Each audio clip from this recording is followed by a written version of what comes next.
नमस्कार दोस्तों, मेरा नाम है अंकुर तिवारी और आप देखना स्टार्ट कर चुके हैं करेंट टाइम क्लासेस प्रयागराज। आज हम लोग इस अपने सेशन में पढ़ेंगे उत्तर प्रदेश से संबंधित करंट अफेयर, जिसमें हमारी पहली न्यूज है कि यूपीडा द्वारा रक्षा गलियारे को व्यापक बनाने हेतु समझौता किया गया है। 25 जुलाई को उत्तर प्रदेश एक्सप्रेसवे औद्योगिक विकास प्राधिकरण, जिसे यूपीडा कहा जाता है, ने रक्षा गलियारे के दायरे को मजबूत और व्यापक बनाने के लिए निजी कंपनी यूएस टेस्टिंग फाउंडेशन के साथ एक समझौता किया है। अब आगे बढ़ें। अगली न्यूज है कि पेड़ लगाओ पेड़ बचाओ जन अभियान 2024। ये इम्पॉर्टेंट है। क्यों इम्पॉर्टेंट है, आगे बढ़ते हैं। 20 जुलाई को मुख्यमंत्री योगी आदित्यनाथ ने लखनऊ के अकबर नगर में, ध्यान दीजिएगा, लखनऊ के अकबर नगर में हरिशंकरी के पौधे लगाकर, अब हरिशंकरी के पौधे कौन होते हैं अभी हम आपको आगे बताएंगे, पौधे लगाकर पेड़ लगाओ पेड़ बचाओ जन अभियान 2024 की शुरुआत की। 36.5 करोड़ पौधे लगाने का यह बृहद वृक्षारोपण अभियान प्रधानमंत्री नरेंद्र मोदी का एक पेड़ माँ के नाम की पहल की शुरुआत के अनुरूप किया गया है। अब बता दें कि इसी के तहत उत्तर प्रदेश सरकार ने 8 जुलाई 2024 को वृक्षारोपण जन अभियान 2024 के तहत उत्तर प्रदेश और नेपाल की सीमा पर मित्रवन की स्थापना करने की घोषणा भी की गई है।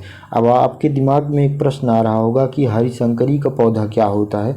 तो हरिशंकरी के पौधे में जैसे पीपल, बरगद, इस तरह के जो वृक्ष होते हैं उन्हीं को हरिशंकरी पौधा कहा जाता है। अब आगे बढ़ें तो अगली न्यूज है उत्तर प्रदेश आम महोत्सव 2024 का आयोजन हुआ है। मुख्यमंत्री योगी आदित्यनाथ ने उत्तर प्रदेश आम महोत्सव 2024 का उद्घाटन किया। किसने किया, नाम याद रखिएगा, योगी आदित्यनाथ ने। इसका आयोजन जो है 12 से 14 जुलाई 2024 के मध्य लखनऊ में अवध शिल्प ग्राम में किया गया है। इस दौरान मुख्यमंत्री ने घोषणा किया कि राज्य जापान और मलेशिया को 40 टन आम निर्यात करेगा। आगे बढ़ें तो अपने 160 साल के इतिहास में पहली बार लखनऊ का प्रसिद्ध दशहरी अमेरिका को निर्यात किया जाएगा। मतलब पहली बार जो है दशहरी आम जो है अमेरिका को निर्यात किया जाएगा। आगे है कि भारत सरकार के सहयोग से उत्तर प्रदेश सरकार ने किसानों की सहायता के लिए सहारनपुर, अमरोहा, लखनऊ, वाराणसी में 4 पैक हाउस स्थापित किए हैं। अगली न्यूज है कि गन्ना अनुसंधान संस्थान कृषि नेतृत्व पुरस्कार से सम्मानित किया गया है। इसे 10 जुलाई को भारतीय गन्ना अनुसंधान संस्थान, जो कि लखनऊ में है, अपने गन्ने के उत्कृष्ट शोध के लिए प्रतिष्ठित कृषि नेतृत्व पुरस्कार 2024 से इसे सम्मानित किया गया है। अब ये पूछा जाएगा कि हाल ही में किसे कृषि नेतृत्व पुरस्कार 2024 से सम्मानित किया गया, तो आपको बताना है कि भारतीय गन्ना अनुसंधान संस्थान, यह लखनऊ में स्थित है। इसकी स्थापना 1952 में तत्कालीन भारतीय केंद्रीय गन्ना समिति द्वारा इसकी स्थापना की गई थी। भारत सरकार ने 1 जनवरी 1954 को भारतीय गन्ना समिति से इस संस्थान का अधिग्रहण कर लिया था। 1 अप्रैल 1969 को इसे ICAR के अधीन कर दिया गया था। उत्तर प्रदेश के राज्य पक्षी सारस क्रेन की आबादी में वृद्धि।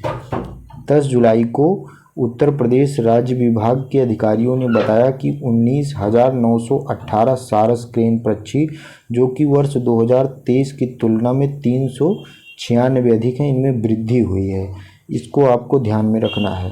अगली न्यूज है कि उत्तर प्रदेश में दालों के उत्पादन में 36% की वृद्धि हुई है। इसको विस्तार से पढ़ें तो 8 जुलाई को राज्य सरकार द्वारा जारी आंकड़ों के अनुसार उत्तर प्रदेश में 16-17 की तुलना में 2023-24 की बात करें तो दालों के उत्पादन में 36% की वृद्धि देखी गई है। इस प्रकार राज्य में दाल उत्पादन 2.394 मिलियन मीट्रिक टन के से बढ़कर 3.255 मिलियन मीट्रिक टन हो गया है। उत्तर प्रदेश का लक्ष्य है कि अगले 3 से 4 वर्षों में दलहन उत्पादन को आत्मनिर्भर बनाना है। आगे न्यूज है कि सरकार अरहर, उड़द, मूंग की खेती पर ध्यान केंद्रित कर रही है।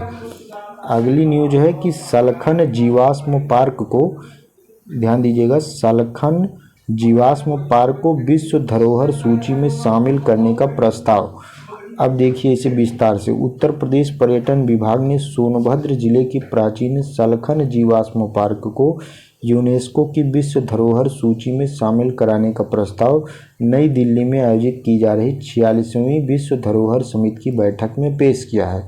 सलखन जीवाश्म पार्क, जिसे आधिकारिक तौर पर सोनभद्र जीवाश्म पार्क के रूप में जाना जाता है, भारत के उत्तर प्रदेश में स्थित एक जीवाश्म पार्क है। अब आपको याद रखना है कि ये सलखन जीवाश्म पार्क किस जिले में है, यही प्रश्न पूछा जाएगा। तो सोनभद्र जीवाश्म पार्क में है। अगली न्यूज है कि राम मनोहर लोहिया आयुर्विज्ञान संस्थान लखनऊ में डिप्थीरिया वैक्सीन का परीक्षण स्टार्ट कर दिया गया है। 5 जुलाई 2024 को इस आयुर्विज्ञान संस्थान ने बूस्टेजन नामक एक नए डिप्थीरिया पर्यूसिस टिटनेस डीपीटी वैक्सीन के तीसरे चरण के परीक्षण के लिए राष्ट्रव्यापी अध्ययन शुरू किया है।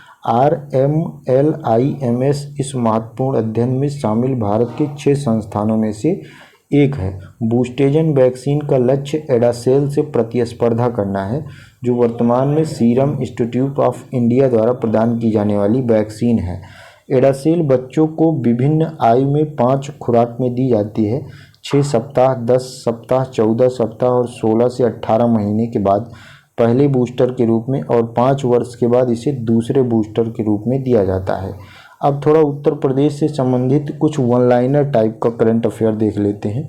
जुलाई 2024 में उत्तर प्रदेश के पुलिस महानिदेशक कौन है? तो प्रशांत कुमार को दिल्ली के हंसराज कॉलेज में 77वें दिवस पर महात्मा हंसराज गौरव सम्मान से सम्मानित किया गया।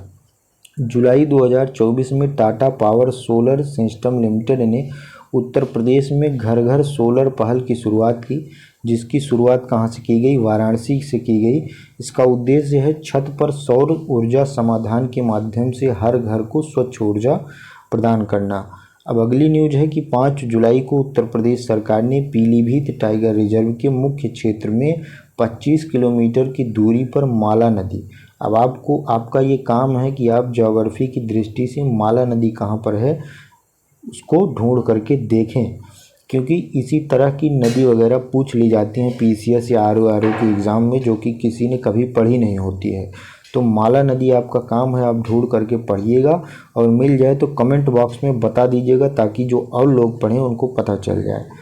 अब आगे बढ़ें तो अगली न्यूज है, देश में पहली बार अग्रणी इंजीनियरिंग संस्थानों में से एक भारतीय सूचना एवं प्रौद्योगिकी संस्थान लखनऊ के नृत्य कक्षाओं के अलावा इसमें जो है एक कथक के टीचर की नियुक्ति की गई है। इसमें थोड़ा कथक का ज्ञान भी दिया जाएगा।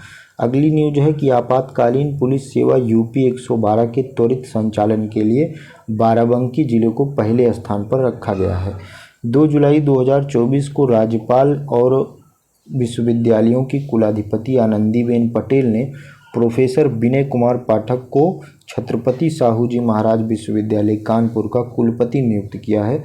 ये इतना इम्पोर्टेंट नहीं है, लेकिन ये आपसे पूछा जाता है कि छत्रपति साहू जी महाराज विश्वविद्यालय कहाँ है? तो कानपुर में है। लखनऊ से दुधवा राष्ट्रीय उद्यान के लिए हेलीकॉप्टर सेवा का संचालन इसी वर्ष नवंबर माह से स्टार्ट किया जाएगा, ऐसा बताया जा रहा है। दोस्तों यहीं पर हमारा वीडियो समाप्त होता है। अगर अच्छा लगा हो तो लाइक ज़रूर करिएगा और पूरा वीडियो देखने के लिए बहुत बहुत धन्यवाद। जय हिंद, जय भारत।